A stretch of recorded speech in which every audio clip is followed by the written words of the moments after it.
جو سنت ہے آپ بھی کرتے ہیں وہ اور بھی عمل میں آپ کے سامنے رکھ دیتا ہوں، چونکہ اتنی دور جائیں گے تو بار بار جانا نہیں ہوگا۔ مسجد نبوی کی تو ہوگی، مدینہ بھی اور بھی مقامات ہے۔ اس میں کیا ہے، مدینہ میں ایک مقام اور بھی ہے اس کے علاوہ جہاں آپ جائیں گے، جو کہ ایک زمانے میں مدینہ سے ہٹ کر ایک بستی تھی، آج مدینہ کا حصہ ہے۔ مدینہ چونکہ بہت بڑا شہر ہو گیا، آپ صلی اللہ علیہ وسلم کے دور میں تو جتنا مدینہ تھا اس سے بڑی تو مسجد نبوی ہے آج، لیکن اب تو شہر بہت ایکسٹینڈ ہو گیا۔ تو آپ صلی اللہ علیہ وسلم جب گئے تھے تو ایک بستی تھی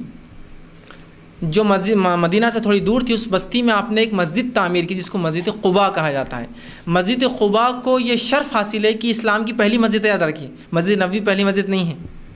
مسجد قباء ہے۔ آپ صلی اللہ علیہ وسلم جب مدینہ کے سفر کے لیے نکلے ہجرت کر کے، تو قباء میں کچھ دن آپ نے مقام کیا،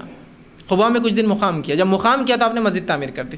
تو مسجد کی کتنی اہمیت ہے اسلام میں کہ آپ تھوڑے دن کے لیے رکے بھی تو مسجد تعمیر کر دی، مسجد کی بڑی اہمیت ہے، یاد رکھیے۔ تو قباء آپ نے تعمیر کرائی تھی اور کچھ دن تھے، پھر وہاں سے نکل گئے، پھر ایک مقام پہ گئے، مدینہ پہنچے نہیں تھے، وہاں رکے تو جمعہ آ گیا تو آپ نے پھر ایک مسجد تعمیر کی، مسجد جمعہ کہلاتی ہے۔ اگر جو لوگ مدینہ گئے تو وہ سب دیکھ سکتے ہیں، مسجد جمعہ، مسجد قباء۔ اب تو پورے شہر میں، یہ اس زمانے میں بستیاں تھیں، شہر سے باہر کے حصے تھے۔ تو آپ قباء میں کچھ دن، 3 دن کچھ روایت میں آتا، 6 دن کچھ روایت میں آپ قیام کیا، تو ایک مسجد کی بنیاد ڈالی جس کو مسجد قباء کے نام سے بہرحال ہم آج جانتے ہیں۔ تو مسجد قباء کی یہ فضیلت ہے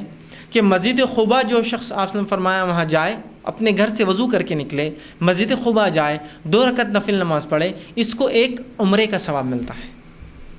مسجد قباء جو وضو کے ساتھ اپنے گھر سے وضو کر کے نکلے، مسافر کے لیے مستثنا ہے وضو کرنا، وہاں جا کے کریں گے، ظاہر سے مسافر کہاں سے وضو، اپنا اس کا گھر ہی نہیں ہوتا ہے وہاں۔ اگر آپ ہوٹل میں تو ہوٹل سے وضو کر کے جائیے، اس لیے کہ حدیث میں الفاظ ہے جو مسجد قباء وضو کے ساتھ وضو کر کے گھر سے نکلے،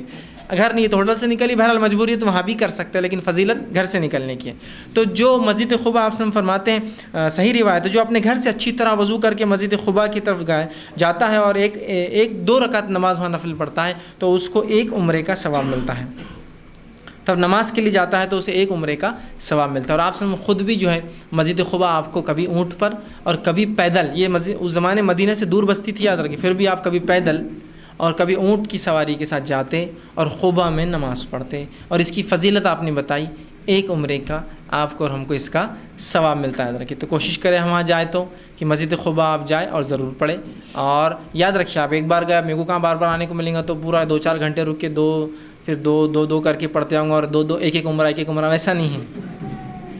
مطلب اگر سہولت ہے تو اس کا یہ فائدہ مت اٹھائیے آپ کہ بھائی 2 عمرے کا ثواب، ایک عمرے کا ثواب ملے گا تو میں 40 50 100 200 1000 نمازیں پڑھ لیتا ہوں، تو کتنے عمرے ہو رہے ہیں، اس کا ہاف کر دو جتنی رکعتیں نماز میں۔ نہیں ویسا نہیں۔ ہاں یہ الگ بات ہے کہ کوئی مدینہ میں رہتا ہے، پھر کبھی کسی موقع سے ملا، پھر وضو کر کے آپ پڑھا تو ملیں گا، اس لیے آپ سے بار بار آتے تھے، روایتوں میں آتا ہے آپ جب بھی موقع ملتا پیدل یا اونٹ سے سواری، لیکن اب ظاہر سی بات ہے میں اور آپ تو بار بار نہیں جا سکتے۔ ہاں اگر مدینہ میں آپ کچھ دن سٹے ہے آپ کا، 1 دن 2 دن 4 دن، تو موقع جیسا ملا آپ آتے جاتے وہاں نماز پڑھ، لیکن جا کر وہ خاص 2 کر کے بولے کہ میرے کو اتنے عمرے، ویسا مراد نہیں۔ اور یہ عمرے کے برابر، عمرے جیسا ثواب، لیکن عمرہ ایسا ساخت نہیں ہوتا کہ نہیں اب بس یہاں ہو گیا تو عمرہ ختم ہو گیا، نہیں، عمرہ اپنی جگہ لیکن اس جیسا ثواب ملتا ہے۔ تو کوشش کریں کہ مسجد قباء جائیں، ٹھیک ہے۔ مسجد قباء کے علاوہ آپ جہاں جا سکتے ہیں، جس کی آپ زیارت کر سکتے ہیں، ظاہر سی